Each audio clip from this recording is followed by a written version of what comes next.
નમસ્કાર મિત્રો, સ્વાગત છે તમારું અમારી YouTube channel Gujarat jobs and ન્યૂઝમાં.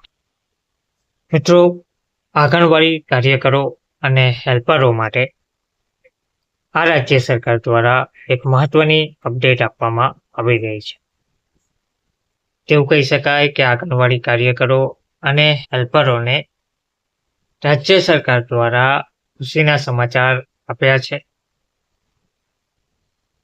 સરકારે આંગણવાડી કાર્યકરો અને હેલ્પરના બાળકો માટે પણ એક મહત્વપૂર્ણ પગલું ભર્યું છે.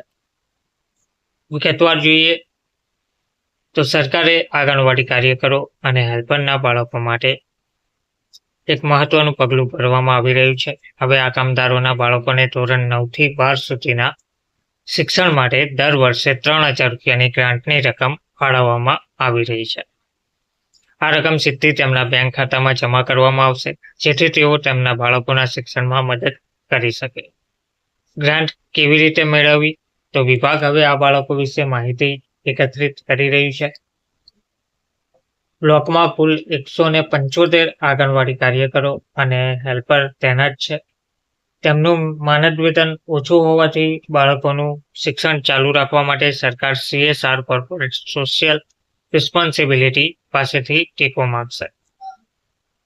આ અંતર્ગત ધોરણ 9 થી 12 સુધીના બાળકોને દર વર્ષે 3000 રૂપિયાની રકમ મળશે, જે તેમના ખાતામાં સીધી પહોંચશે. કોને મળશે અનામતનો લાભ? તો વિધવા આંગણવાડી કાર્યકરો અને હેલ્પરના બાળકોને 50% અનામતનો લાભ મળશે, જ્યારે ગર્લ્સ સ્ટુડન્ટ્સને 25% અનામત અને આર્થિક મુશ્કેલીઓનો સામનો કરતી વિદ્યાર્થીનીઓને પણ 25% અનામતનો લાભ મળશે. તેનો લાભ પહેલા આ વિભાગોને આપવામાં આવશે. વિભાગ આ બાળકોનો ડેટા એકત્ર કરી રહ્યું છે અને આ ડેટાના આધારે ગ્રાન્ટની રકમ સીધી કામદારોના ખાતામાં મોકલવામાં આવશે. ડીપીઓનું પણ નિવેદન આપવામાં આવ્યું છે. ડીપીઓ રવિશ્વર રાવે કહ્યું છે કે સરકારની યોજના મુજબ યાદી તૈયાર કરવામાં આવી રહી છે અને ત્યારબાદ આગળની પ્રક્રિયા શરૂ કરવામાં આવશે. ગ્રામ પંચાયતોમાં ડિજિટલ પુસ્તકાલયની સુવિધા. યોગી સરકારે અંતરિયાળ વિસ્તારોના બાળકોને આધુનિક શિક્ષણ આપવા માટે વધુ એક મહત્વપૂર્ણ પહેલ કરી છે.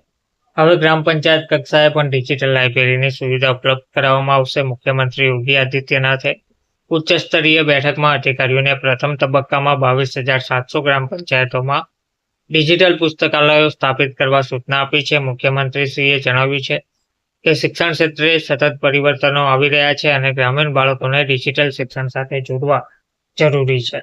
આ માટે ઈ-બુક, ડિજિટલ કન્ટેન્ટ અને અન્ય શૈક્ષણિક સંસાધનોની એક્સેસ સરળ બનાવવી પડશે. આ ડિજિટલ લાઇબ્રેરીઓમાં બાળકોને ઉચ્ચ ગુણવત્તાની અભ્યાસ સામગ્રી ઉપલબ્ધ કરાવવામાં આવશે. દરેક ગ્રામ પંચાયતમાં ડિજિટલ લાઇબ્રેરીની જાળવણી ગામના વડા અને સચિવ દ્વારા કરવામાં આવશે, જેની સાથે પંચાયત સ્તરે મદદનીશ અધિકારીઓની પણ નિમણૂક કરવામાં આવશે. આ યોજના હેઠળ બાળકોને ડિજિટલ શિક્ષણ માટે વધુ સારી તકો મળશે. આ પહેલ બાળકોના શિક્ષણમાં સુધારો કરશે એટલું જ નહીં, પરંતુ તેમને વધુ સારા સંસાધનોની પહોંચ પણ આપવામાં આવશે. ધન્યવાદ.